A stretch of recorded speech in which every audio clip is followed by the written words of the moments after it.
से भूले कराती, बाप तुमको अभूल बनाते। प्रश्न, किस निश्चय व पुरुषार्थ के आधार पर बाप की पूरी मदद मिलती है? उत्तर, पहले पक्का निश्चय हो कि मेरा तो एक शिव बाबा, दूसरा न कोई, साथ साथ पूरी बलि चढ़े अर्थात ट्रस्टी बन प्यार से सेवा करे, तो ऐसे बच्चों को बाप की पूरी मदद मिलती है। गीत, हमें उन राहों पर चलना है जहां गिरना और संभलना है। ओम शांति। गीत में यह कौन कहते हैं? परम पिता, परम आत्मा, ज्ञान का सागर कहते हैं, बच्चे हम तुम्हें अभी जिस राह पर चला रहे हैं वह माया पर जीत पाने की जो मत अथवा राय दे रहे हैं, उसमें यह तो होगा ही, कोई गिरेंगे तो कोई उठते व संभलते रहेंगे, सुरजित और मूर्छित होते रहेंगे। तो बाबा म्हणता है, मैं तुम्हें जिस राह पर चला रहा हूं, ये माया पर जीत पाने के लिए जो मत दे रहा हूं, इस राह पर कोई गिरेगा, कोई संभलेगा, कोई सुरजित होगा, कोणी जागृत होऊन जाईल, कोणी मूर्छित होऊन जाईल। तर त्यांना बघून आपण आपला पुरुषार्थ कमी जास्त नाही करायचा। आपल्याला तर या रस्त्यावरती चांगल्या प्रकारे चालत राहायचंय, पण दुसऱ्यांना आपण बघू कि ये ढीले हो गए हैं, ये अलबेलापन आ गया है इनमें, ये पुरुषार्थ नहीं कर रहे हैं ठीक से। बाबा म्हणता है ये सब होना है। मैं जिस राह पर चला रहा हूं उस राह पर चलने की आदत तुम्हें नहीं है। 2500 साल चलना नहीं पड़ा, जरूरत नहीं थी, और जब से कुछ ढूंढना चालू किया, भगवान को ढूंढना चालू किया, शांति की तलाश चालू की, लेकिन ये ऐसी राह पर तुम्हें नहीं चलना पड़ा है। ये राह पर चले ही नहीं हो, तुम्हें पता ही नहीं है। और ये नई राह है, भगवान जो राह बता रहा है ये बिल्कुल नई राह, किसी ने नहीं बताया हमें आज तक, इसलिए अंदर कोई रिकॉर्डिंग नहीं है। पिछली जो संगम युग की रिकॉर्डिंग थी वो पूछ गई है, वो नहीं है हमारे अंदर अभी जागृत स्थिति में। तो बाबा आते हैं तो ये नई मत हमें देते हैं, नई राह बताते हैं, तर सगळ्यांना शक्य नाही होत त्याच्यावरती चालणं, तशा प्रकारे चालणं। तो बाबा म्हणते हैं जो जैसा चल रहा है उसके लिए शुभ भावना रखो, लेकिन तुम्हें गिरना नहीं है। गिरकर फिर संभलना, इसमें बहुत टाइम वेस्ट हो जाएगा। बाबा म्हणते हैं ड्रामा बुद्धीमध्ये ठेवा, हर एक का अपना अपना पुरुषार्थ है, लेकिन हमें अपने पुरुषार्थ में कोई कसर नहीं छोड़नी है। सुरजित होने के लिए यह संजीवनी बूटी है, परमपिता परमात्मा की है ज्ञान बूटी। रामायण में भी कहानी है ना कि राम और रावण की युद्ध हुई, लक्ष्मण मूर्छित हो गया, हनुमान संजीवनी बूटी ले आया। अब वास्तव में रामायण तो पीछे बैठ बनाया है, ऐसी कोई बातें है नहीं, न कोई मनुष्यों की बनाई हुई गीता भगवान ने बैठ गाई है। बाप तो ज्ञान का सागर है। तो बाबा म्हणता है कहाणी मध्ये दाखवलेलं आहे की लक्ष्मण बेशुद्ध झाला आणि सांगितलं गेलं की आता याला जर शुद्धीवर आणायचंय तर संजीवनी बूटी पाहिजे। तर मग हनुमानाला पाठवलं गेलं, त्याला ओळखता नाही आली संजीवनी बूटी, तो सगळं डोंगरच उचलून घेऊन आला, पण संजीवनी बूटी आली, लक्ष्मण पुन्हा शुद्धीवर आला। तर आपल्याला काही शोधायची गरज नाहीये कुठे जाऊन की आपल्याला लक्षात नाही येणार काय आहे।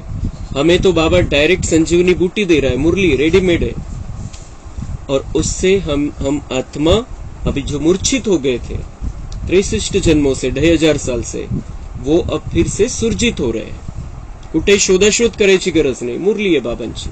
तो ये जो बाबा की मुरली है संजीवनी, हमें संजीवनी देने वाली ज्ञान की बूटी है। और दूसरा बाबा मतलब ये तो कहानी बनाई गई है, बाद में बनाई गई है।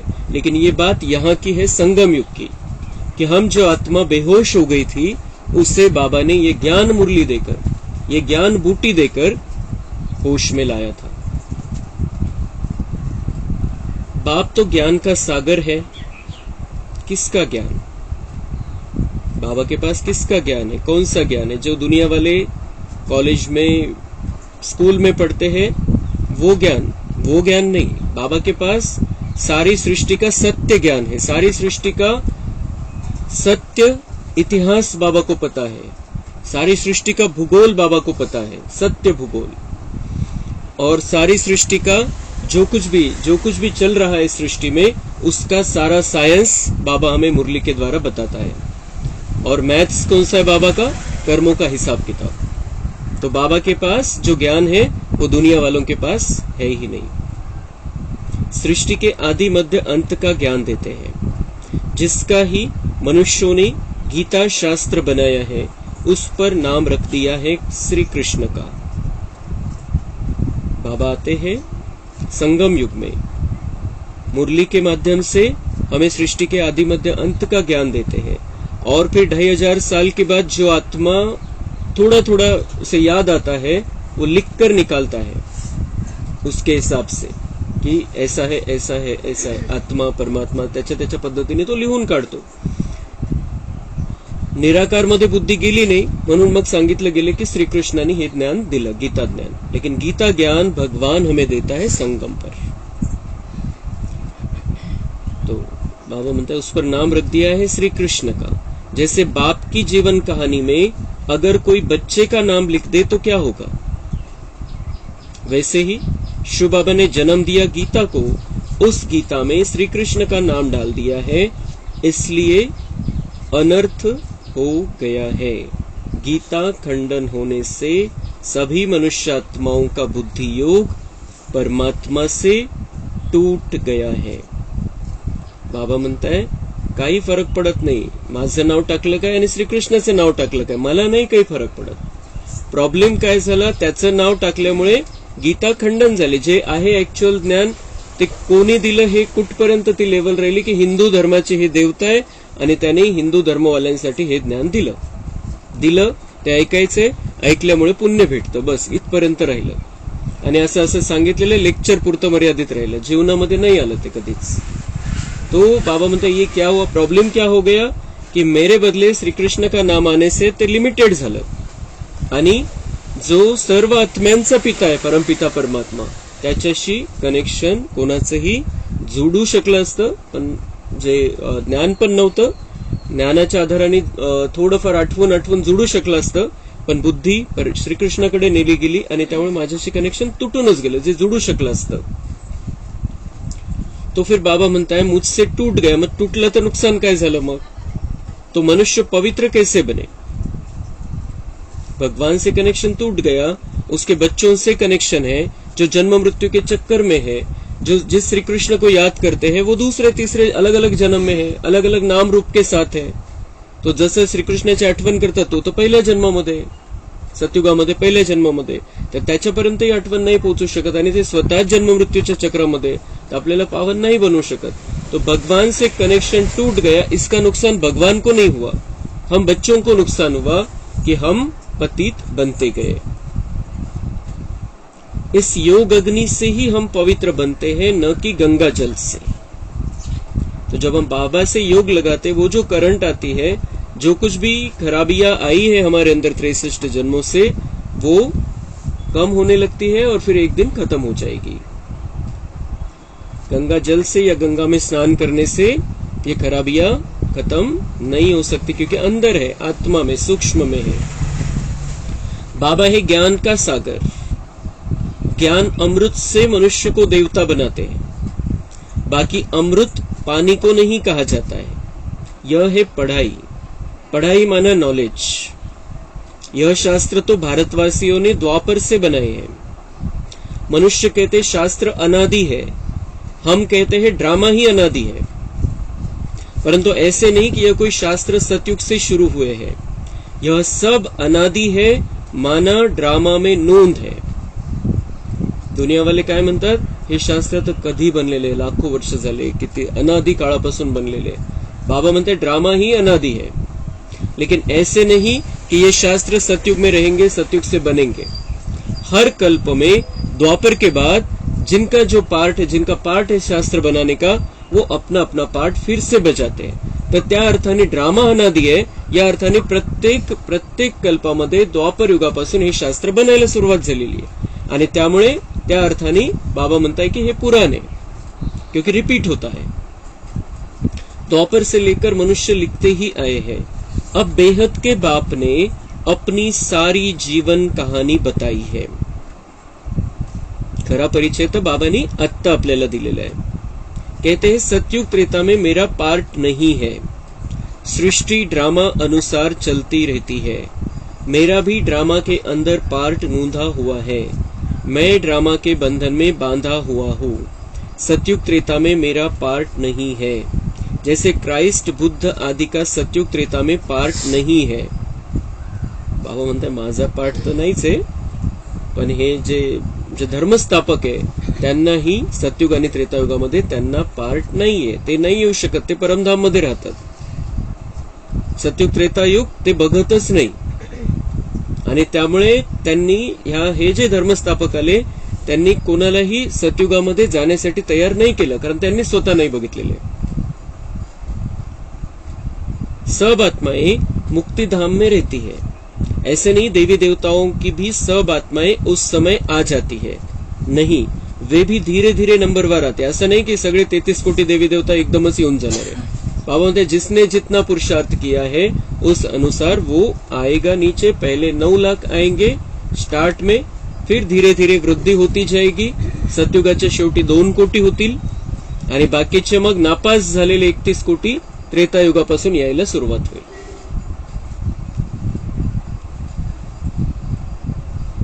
वे भी धीरे धीरे नंबरवार आते. फिर सतो प्रधान से बदल सतो रजो तमो स्टेजेस में आते हैं. फिर सूर्यवंशी ही चंद्रवंशी बनते हैं. फिर वृद्धि होती जाती है. यह पूरा राज समजना है. हे रहस्य दुनियामध्ये कोणालाच माहिती नाही, जे बाबा आपल्याला सांगतो कशा प्रकारे ही सृष्टी चालते.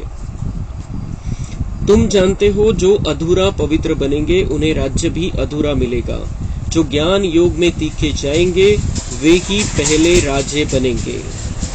बाबा म्हणते ज्ञान योग दोनों में बहुत आगे जाना है, कसर नहीं रखनी है, तो फिर ऊंचे लेवल के राजे बनेंगे और शुरुआत से बनेंगे.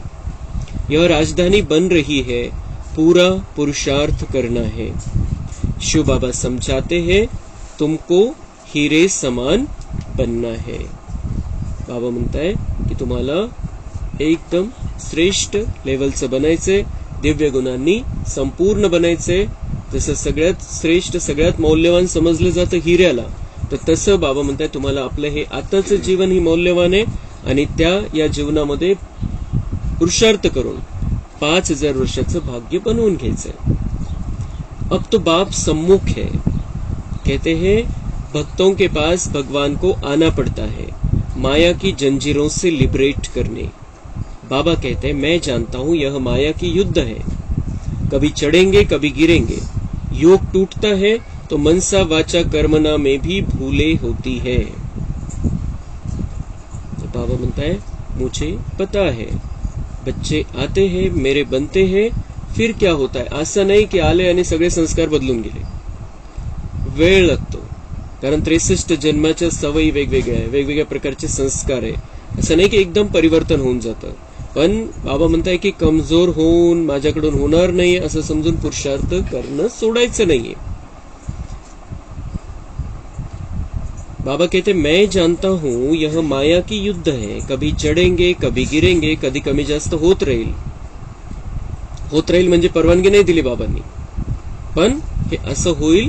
पण त्याच्यामुळे आपण डाऊन स्थितीमध्ये नाही यायचंय, पुरुषार्थ नाही सोडायचा है. योग टूटता है तो मनसा वाचा कर्मना में भी भूले होती है. भूले कब होती है? जब योग टूटता है. अगर बाबा बुद्धि में है तो फिर योग टूटेगा ही नहीं और भूले होगी भी नहीं. परीक्षा सब पर आती है.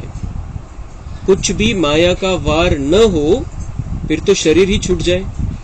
बाबा म्हणते संपूर्ण झाले तिथं कशाला राहायचंय, मग छूट जाएंगे, एडवांस पार्टी में चले जाएंगे।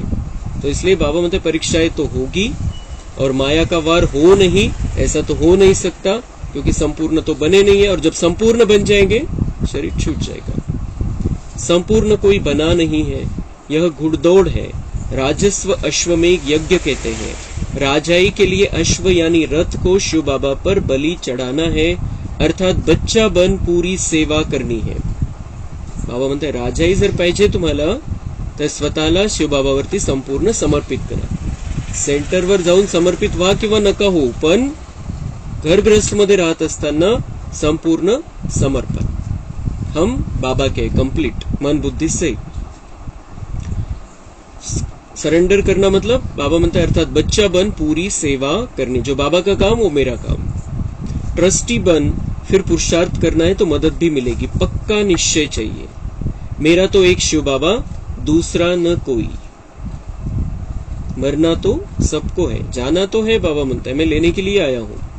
हे शरीर सोडून तुम्हाला जायचं तर आहेच, प्रत्येकाला जायचंय, लेकिन तुम जब तक तुम इस शरीर में हो तब तक इतना सुंदर पुरुषार्थ करो कि वहां मैं तुम्हें राजाई पद दे दूं, वैसा भाग्य तुम्हारा रिकॉर्ड हो जाए। लेकिन उसके लिए निश्चय पक्का चाहिए, मेरा तो एक शिव बाबा, दूसरा न कोई। तो अभी सबका मौत है, इसलिए बच्चों को भी कमाई कराओ।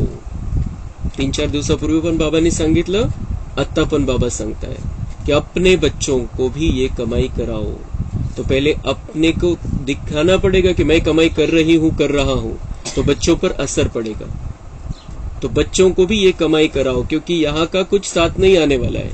लेकिन वो बाबा के बन जाए और अपना भाग्य बना ले तो 5000 साल का हम उनका भाग्य बनाकर दे सकते, इतना बड़ा पुण्य हमें मिलेगा। और उनके बारे में अगर हमें स्नेह है बुद्धि में, अगर सचमुच में प्यार करते हैं अपने बच्चों से, तो बाबा म्हणते हैं उनको भी ये कमाई कराओ। लेकिन पहले उनको दिखाई देना चाहिए कि ये भी कमाई कर रहे हैं। यह है सच्ची कमाई।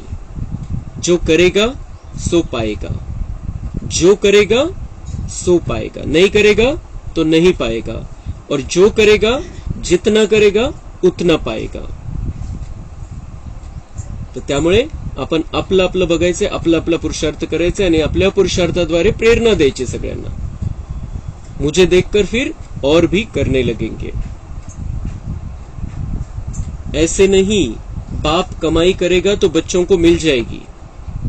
बाबा म्हणतात तुम्ही बाप आहे, तुम्ही या ज्ञानमार्गामध्ये आले आणि तुम्ही बाबांशी योग लावताय, कनेक्शन जोडताय, त्यातून जी कमाई होतीये त्याचा हिस्सा तुमच्या मुलांना नाही मिळणार। तुमच्या प्रॉपर्टीचा हिस्सा मिळेल, तुमचं धन मिळेल, बंगला मिळेल, गाडी मिळेल, पण ही जी कमाई तुम्ही करताय त्याच्यातला हिस्सा त्यांना नाही मिळणार। इसलिए उनको करने को लगाओ।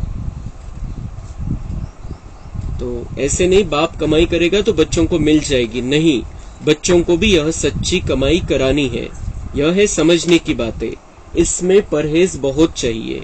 हम देवता बन रहे हैं तो कोई अशुद्ध वस्तु खा नहीं सकते हैं। कोई समझते हैं मछली खाने में पाप नहीं है, ब्राह्मणों को भी खिलाते हैं, सब रस्म रिवाज ही उल्टा हो गया है। बाप कहते हैं बिल्कुल पवित्र बनना है, पहले ज्ञान चिता पर बैठना है। मनसा में विकल्प कितने भी आए परंतु कर्मेंद्रियों से कोई भी विकर्म नहीं करना। जब तुम बाबा के बनते हो, जब तुम बाबा के बनते हो तो माया की युद्ध शुरू हो जाती है। प्रजा बनने वालों से माया इतना टक्कर नहीं खाती है। माया जीत जगत जीत बनना है, प्रजा जगत जीत नहीं बनती है। जगत जीत माना सूर्यवंशी चंद्रवंशी बनना। तो बाबा बनता है जब तुम बाबा के बनते हो तो माया की युद्ध शुरू हो जाती है। माया मग ललकारते तुम्हाला। म्हणजे असं नाही की आपण बाबांचे बनलो आणि जिंकलो। बाबा म्हणतात तब तो युद्ध शुरू हुआ है।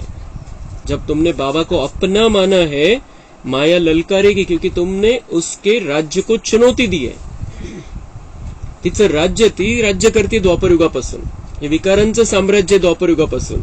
आणि आपण जेव्हा हे ठरवतो की मला बाबांचं बनायचं आणि विकारांवरती विजय प्राप्त करायचे, ते विकार अजून थोडे फोर्सने येतात। कशासाठी? कारण त्या विकारांना ही ते व्हायब्रेशन पोहोचतात की ये मेरा राज्य छीनने के लिए आए हैं. म्हणून बाबा म्हणते और विकार, और जो विकार है, वो जो माया है, वो किनको तंग करती है ज्यादा? बाबा म्हणते जिनको राजा बनना है, जिनको प्रजा बनना है, उनके सामने उतने फोर्स से माया आएगी नाही. कारण त्या प्रजा बनणाऱ्याकडून तिला धोका नाहीच आहे. राज्य जे हिसकावून घेणारे त्यांच्याकडून धोका आहे. म्हणून ते माया जी आहे ती अजून पहलवान बनून त्यांच्या समोर येत असते. तो जितना हम बाबा से योग लगाएंगे, जितना हम बाबा से शक्ति लेंगे, उतना माया को हरा पाएंगे. ऐसे नहीं बाबा के बन गए और काम हो गया हमारा, हम जीत गए, ऐसा नहीं है. युद्ध तो तब शुरू होता है. आणि दुसरी गोष्ट, जर या रस्त्यावरती खूप चांगल्या प्रकारे चालायचंय, विकारांवरती विजय प्राप्त करायचंय, तर खानपान एकदम शुद्ध पाहिजे. अशुद्ध वस्तू बिलकुल काही आपल्याला आता खायची नाहीये. तिथं बाबा म्हणते दुनियेमध्ये ते इतकं उलट झालेलं रिवाज, जसं पश्चिम बंगालमध्ये की तिथं मासे खाण्याची पद्धत आहे. मासे नाही खाल्ले तर वेगळं समजतात, त्यांना काहीतरी हे विचित्र आहे असं काहीतरी समजतात. आणि तिथं आपले खूप सेंटर्स चालू आहे पश्चिम बंगालमध्ये. ती मछली खाणाऱ्यांचं ते राज्य, पण तिथं आपले सेंटर संपूर्ण शुद्ध रीतीने ते शुद्धतेचा रस्ता सगळ्यांना दाखवत आहे. पण तिथं असं झालेलं आहे की ब्राह्मण सुद्धा मछली खातात, त्यांनी पण खायला पाहिजे, अशा पद्धतीचे तिथले रीतिरिवाज आहे. तो बाबा म्हणतात वो तो बात ही छोड़ो, लेकिन कोई भी अशुद्ध वस्तु तुम्हें खानी नहीं है. और अशुद्ध वस्तु का मतलब है, एक तो प्याज लसूण नाही खाना है, नॉनव्हेजचा तर विषयच नाही. आणि दुसरी गोष्ट महत्वाची, शुद्ध वस्तू म्हणजे जी बाबांच्या आठवणीमध्ये बनलेली, ती शुद्ध वस्तू, तिचं सेवन आपल्याला करायचं. बच्चों के लिए बहुत परहेज है, बाहर वालों के लिए इतनी नहीं है, इसलिए डरते हैं. बाबा म्हणताय कोई कोई जो कमजोर बच्चे हैं वो डरते हैं. क्यों? कारण बाहेर कुठेही गेलं तर खाय प्यायला काही बंदी नाहीये. कोणताही सत्संग करा, कुठेही जा, ते म्हणतात तुम्हाला जे खायचं ते खा, ते काही बंदी नाही घालत, अशा प्रकारचे नियम नाही सांगितले जात. म्हणून जे कमजोर आत्मे ते घाबरतात की मी नहीं करू शकत है. बच्चों के लिए परहेज है, बाहर वालों के लिए इतना नहीं है. और इसलिए वो बच्चे जो कमजोर है वो डरते हैं कि मुझसे नहीं होगा. तिकडे तर सगळं सोपं सोपं आहे, जे करायचं ते करायचंय, तिथे हात जोडायचे, दर्शन करायचे, तेवढं ऐकायचंय, सत्संग संपला विषय. आणि इथं तर सगळ्या धारणा कराव्या लागतात. म्हणून जे कमजोर आहे ते घाबरतात, सोडून देतात किंवा येतच नाही. बेहद का बाप अथवा साजन जो सौभाग्यशाली बनाते हैं उनके बनते नहीं. जो डरते हैं वो बाबा म्हणते जो बाप और साजन जो मिला है हम आत्मा रूपी सजनियों को, हमें सौभाग्यशाली बना रहा है, उनके नहीं बनते ऐसी कमजोर आत्माएं कि मेरे से नहीं होगा. भूले तो होती है, परंतु आखरीन अभूल जरूर बनना है. यहाँ बहुत परहेज रखणे. बाबा म्हणतात चुका होत राहतील, कारण संस्कार आहे, पण शेवटी तुम्ही माझे बनून राहा. असं नाही की घाबरून सोडून द्या हा रस्ता.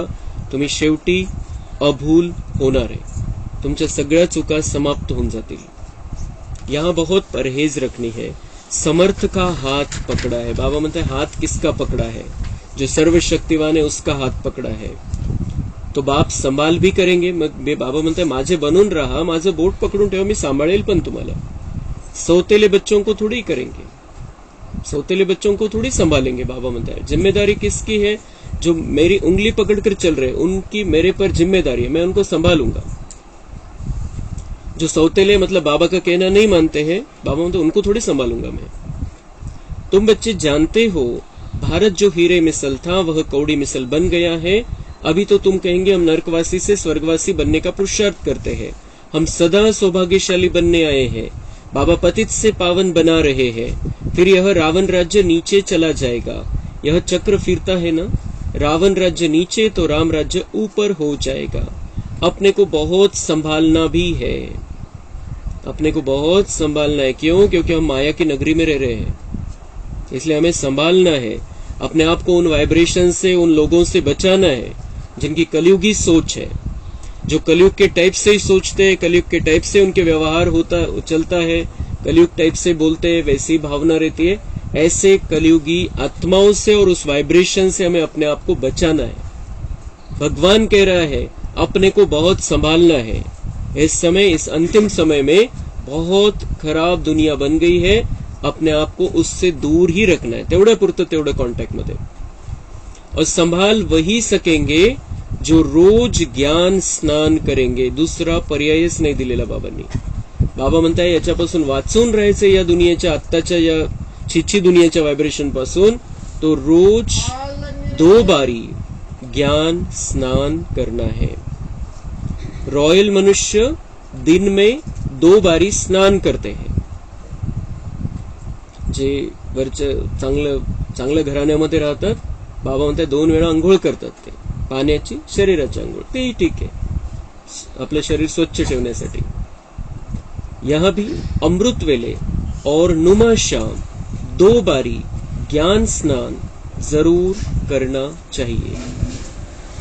1 बारी 1 घंटा पढ़कर फिर दूसरा बारी मुरली को रिवाइज जरूर करना है. धारणा करनी और करानी है. बच्चों को, स्त्री को भी सच्ची कमाई करानी है. 21 जन्मों का राज्य भाग्य लेना कोई मासी का घर नहीं है. ऐसा नहीं कि बाबा के बन गए, हम तो है बाबा के, हम तो मानते हैं बाबा को, हम तो है ही बी के. बाबा म्हणता इससे काम नहीं चलेगा. अगर बहुत ऊंचा भाग्य बनाना है तो पुरुषार्थ भी वैसा करना पड़ेगा. 2 बारी ज्ञान स्नान म्हणजे दोन्ही गोष्टी त्यामध्ये आहे. अमृत वेला करायची आहे. सकाळी कसं, सकाळचं स्नान काय, ज्ञान आणि योगानी स्नान. सकाळची अमृत वेला आणि मुरली क्लास, हे झालं सकाळचं स्नान, 1 वेळचं स्नान. अमृत वेला आणि मुरली क्लास. त्यानंतर संध्याकाळी नुमाशाम योग आणि मुरली रिवाइज करणं. योग पण आणि ज्ञान पण दोन्ही वेळेला जर आपण करू तर ते झालं डबल स्नान. तो कसे युक्ती करून आपण हे दोन्ही टाइम काढायचे. दोन्ही वेळेला मुरलीचे रिव्हिजन एकदा ऐकायचे, एकदा स्वतःची वाचायची.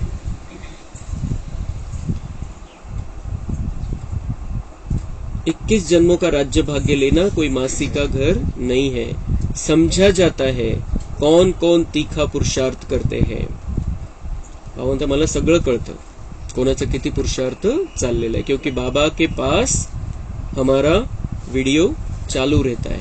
बाबा देखता रहता है. जब उसे जानना चाहता है वो इस बच्चे के बारे में, उस बच्चे के बारे में, उसकी टीवी ऑन कर लेता है, उसको देख लेता है. तो बाबा म्हणता मुझे पता है किसका क्या पुरुषार्थ है. बीमार हो तो डोली में बिठाकर ले आना चाहिए. बाबा म्हणताय पालखीमध्ये घेऊन या त्याला, जर बीमार आहे मुरली ऐकण्यासाठी, योग करण्यासाठी. म्हणजे इतकं महत्व आहे. म्हणजे मग जेव्हा आपण खूप चांगल्या प्रकारे चालू शकतो, हातपाय चालू शकताय आपले, तर काहीही करून आपले काम बाजूला ठेवून मुरलीच्या वेळेला आपण ते मिस नाही करायचे. आपण हे आता आज जे ते सगळे रेग्युलर आहे. जे ढिल्ले ढाले त्यांना आपण सांगायचंय कि बाबा ने यहां तक बात कह दी है आज कि बीमार है तो डोली में बिठाकर लेकर आओ उनको. इतना ये जरूरी है. अभी ज्ञान अमृत मुख में हो तब प्राण तन से निकले. अतिशय खराब आहे, शेवटच्या स्टेपला आहे, तरी बाबा म्हणतात मुरली ऐकता ऐकता जर शरीर सुटलं तर तेही पुढचं खूप सुंदर भाग्य बनेल. अंधा बहरा कोई भी कमाई कर सकता है. चाहे अंधा है, बहरा है, कोई भी कमाई कर सकता है, क्योंकि ये वाइब्रेशन की बात है, भावना की बातें हैं. ज्ञान तो बड़ा सहज है. बाप से वर्षा लेना है. एक ही बार बाप सम्मुख आकर बादशाही देते हैं. बच्चे सुखी हुए तो बाप वानप्रस्थ में चले जाते हैं. म्हणता तुम्हाला सुखी बनवतो मी, तुमचे सगळे रेकॉर्डिंग होऊन जाते चांगली, आणि मी रिटायरमेंट घेऊन टाकतो 2500 वर्षासाठी. बेहद का बाप सबको सुखी कर खुद परमधाम में जाए बैठ जाते हैं. फिर आत्माएं नंबरवार वहां से आती रहती है. कोई को भेजते नहीं है. बाबा मी कोणाला पाठवत नाही. प्रत्येकाची आपली आपली रेकॉर्डिंग आहे, त्यानुसार ते आत्मा त्याच्यामध्ये संकल्प येतो आणि ती खाली येते. यह कहने में आता है लेकिन यह ऑटोमेटिकली ड्रामा चलता रहता है. अपने टाइम पर धर्म स्थापन करने आना ही है. असं नाही की मी धर्म स्थापन करायला कोणाला पाठवलं म्हणजे माझंच कार्य झालं ते. बाबा मी कोणालाही पाठवत नाही.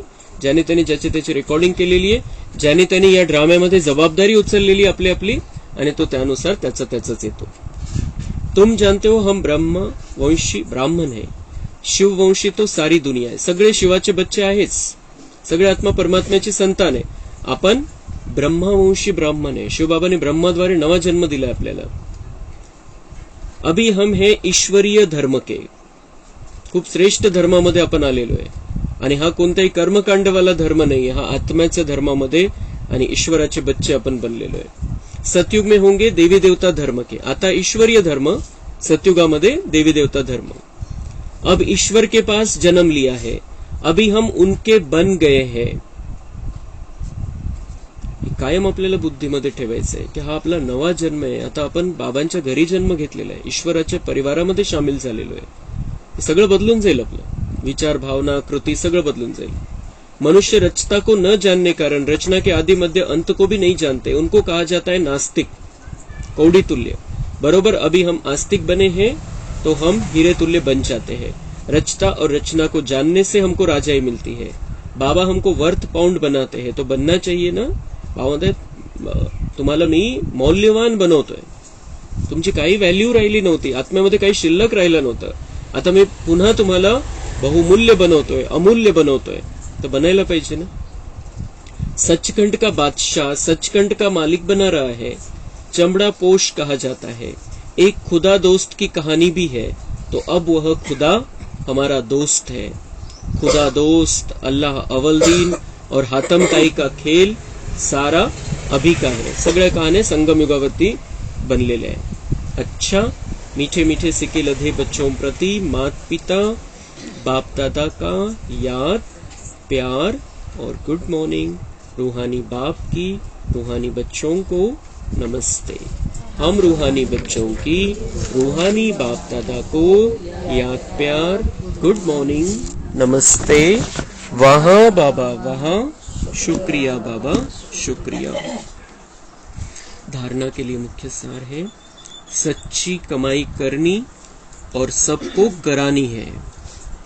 परीक्षाएं व तूफान आते भी कर्मेंद्रियों से कोई भूल नहीं करनी है.